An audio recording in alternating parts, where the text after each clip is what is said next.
छोटी सी नौकरी का तलबगार हूँ मैं। एक छोटी सी नौकरी। नमस्कार, रेडियो मनी 9 पर आपका बहुत बहुत स्वागत है। मैं हूं आपके साथ अभिषेक गुप्ता और आप सुन रहे हैं हमारा खास पॉडकास्ट एक छोटी सी नौकरी का तलबगार हूं मैं। मुंबई में जॉब करने वाले अमित की आदत है रोज सुबह सुबह चाय की चुस्की लेते लेते अखबार पढ़ने की। हालांकि जब से उनकी मॉर्निंग शिफ्ट लगी है तब से उनका शेड्यूल थोड़ा बदल गया है। अब वो ऑफिस के रास्ते ही मोबाइल पर जरूरी खबरें पढ़ लेते हैं। एक दिन स्क्रॉल करते करते उनकी नजर एक खबर पर पड़ी। खबर में लिखा था कि ईपीएफओ नहीं करेगा पहले से ब्याज का ऐलान। अब अमित खुद नौकरी पेशा हैं, तो उनकी दिलचस्पी खबर में हेडलाइन पढ़ते ही बन गई। लेकिन खबर पढ़कर वो ज्यादा खुश नहीं थे। दरअसल मामला ये था कि अब पीएफ की ब्याज दर का ऐलान पहले से नहीं किया जाएगा। सरकार ने ईपीएफओ को निर्देश दिया है कि जब तक वित्त मंत्रालय से ब्याज दर को मंजूरी नहीं मिल जाती है तब तक इसका ऐलान ना किया जाए। इसका मतलब यह है कि वित्त वर्ष 2023-24 के लिए ईपीएफ पर मिलने वाले ब्याज की घोषणा बिना मंजूरी के नहीं होगी। दरअसल अभी तक ऐसी व्यवस्था है कि ईपीएफओ के केंद्रीय न्यासी बोर्ड यानी कि सीबीटी हर साल वित्त मंत्रालय के अप्रूवल से पहले ही ब्याज दरों के बारे में जानकारी दे देते हैं और बाद में मंजूरी के लिए वित्त मंत्रालय के पास प्रस्ताव भेजा जाता है। लेकिन इस बार ये परंपरा बदल जाएगी। अब इस खबर को पढ़कर अमित के मन में डर भी है कि कहीं सरकार ब्याज दरों में कटौती तो नहीं करने जा रही।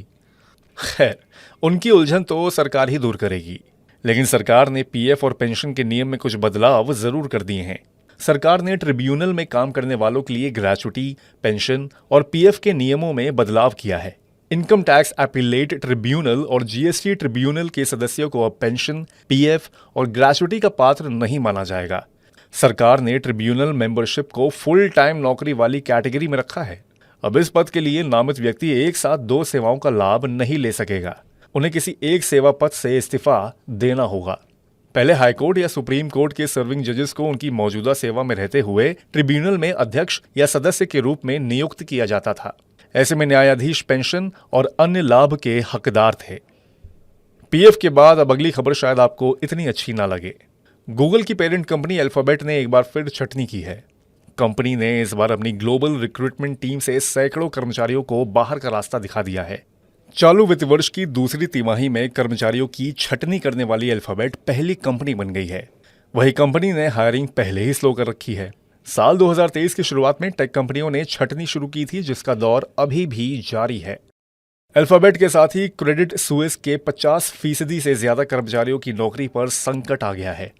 ब्लूमबर्ग की एक रिपोर्ट के मुताबिक यूबीएस क्रेडिट सुइस के 35,000 कर्मचारियों को नौकरी से निकालने की योजना बना रहा है। खबरों के मुताबिक लंदन, न्यूयॉर्क और कुछ एशियाई देशों में भी क्रेडिट सुइस इन्वेस्टमेंट बैंक के बैंकर्स, ट्रेडर्स और सपोर्ट स्टाफ को कंपनी से बाहर किया जाएगा। एक मीडिया रिपोर्ट में कहा गया है कि कंपनी इस साल 3 बार छटनी कर सकती है।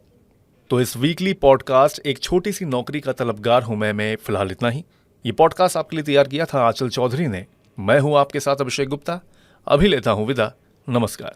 एक छोटी सी नौकरी का तलबगार हूँ मैं। एक छोटी सी नौकरी।